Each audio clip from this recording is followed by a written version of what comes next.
Genesis 4. Now the man knew his wife Eve.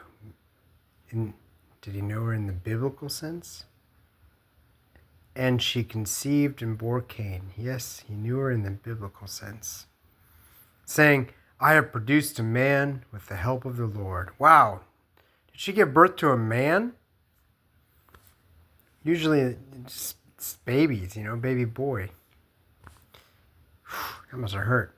Next, she bore his brother Abel. Wow, immediately? Like next? That's the next. Now Abel, a keeper of sheep, and Cain, a tiller of the ground. In the course of time, Cain brought to the Lord an offering of the fruit of the ground. It does sound like she just had a full-grown man. And Abel, for his part, brought of the firstlings of his flock, their fat portions. And the Lord had regard for Abel and his offering, but for Cain and his offering he had no regard. So Cain was very angry, and his countenance fell. The Lord said to Cain, Why are you angry? And why is your countenance fallen? If you do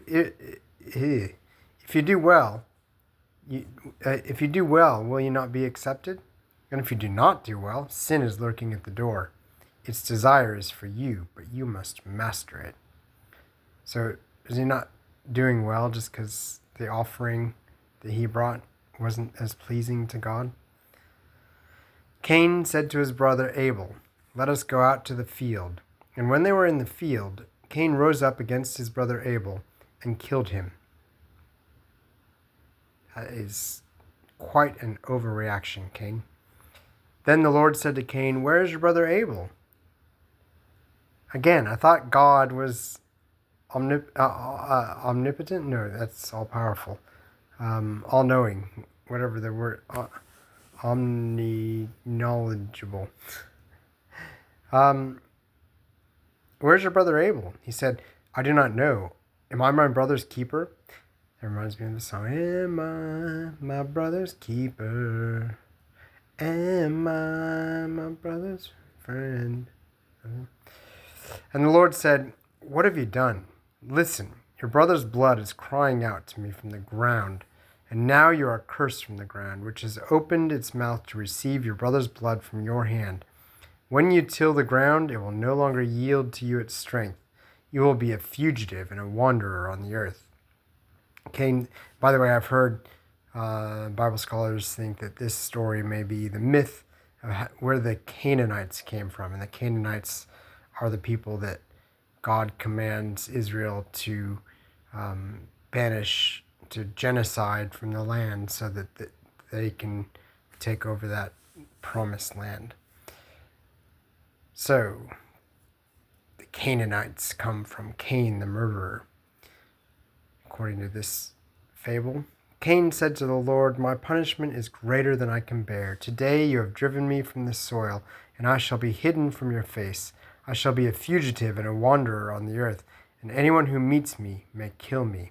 Then the Lord said to him, Not so. Whoever kills Cain will suffer a sevenfold vengeance. Does Israel get a sevenfold vengeance from killing the Canaanites? And the Lord put a mark on Cain so that no one who came upon him would kill him. Then Cain went away from the presence of the Lord and settled in the land of Nod, east of Eden. Cain knew his wife, in the biblical sense, and she conceived and bore Enoch, and he built a city and named it Enoch after his son Enoch. Enoch. To Enoch was born Irad, and Irad was the father of Mehujael, and Mehujael the father of Methuselah, and Methuselah the father of Lamech. Lamech took 2 wives. The name of the one was Ada, and the name of the other Zillah. Ada bore Jabal. He was the ancestor of those who live in tents and have livestock. Live in tents and have livestock. So I thought maybe that was the Native Americans there for a minute with the teepees, but they didn't have livestock. At least not the tribes I know of. Some of them probably did. His brother's name was Jubal. He was the ancestor of all who played the lyre and pipe.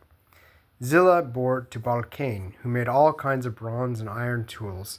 The sister of Tubal-Cain was Naamah. Lamech said to his wives, Ada and Zillah, hear my voice, you wives of Lamech. Listen to what I say. By the way, anyone who tells you that biblical marriage is between one man and one woman, most biblical marriage is between one man and many women. I have killed a man for wounding me, a young man for striking me. If Cain is avenged sevenfold, truly Lamech 77fold. Adam knew his wife again, in the biblical sense, and she bore a son and named him Seth. For she said, God has appointed for me another child instead of Abel, because Cain killed him. As if he can just replace a child with another child. This is my big problem with the story of Job, which we'll get to down the track. One of my big problems with the story of Job. To Seth also a son was born, and he named him Enosh. At that time, people began to invoke the name of the Lord. Does that mean people began to use the name of the Lord, or did they use his name in vain? Dun, dun, dun. To be continued.